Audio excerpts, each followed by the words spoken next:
কি তোমার বাবা মায়ের বিয়ে দেখেছো? হ্যাঁ, আমি আমার বাবা মায়ের বিয়ে দেখেছি। কেন বলছি এ কথা?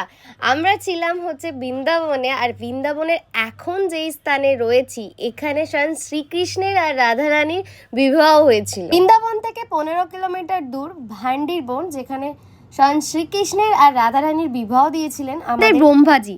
বিশ্বাস করবে না আমার নিজেকে কতটা সৌভাগ্যবান মনে হচ্ছিল সেই সময়। বৃন্দাবনের প্রতিটি জায়গায় আর এমনকি প্রতিটি কোনায় কোনায় তোমরা শ্রীকৃষ্ণ আর রাধারানীর প্রতিটি লীলা তোমরা যদি একটু অনুভব করতে চাও, নিজেকে শান্ত রেখে সেই অনুভবটা তোমরা করতে পারবে। তোমরা যদি ভালো করে এই ভিডিওটি দেখো, স্বয়ং শ্রীকৃষ্ণ আর রাধারানীর যে বিগ্রহটি রয়েছে ওই বিগ্রহেতে শ্রীকৃষ্ণ রাধারানীকে সিঁদুর পরাচ্ছে।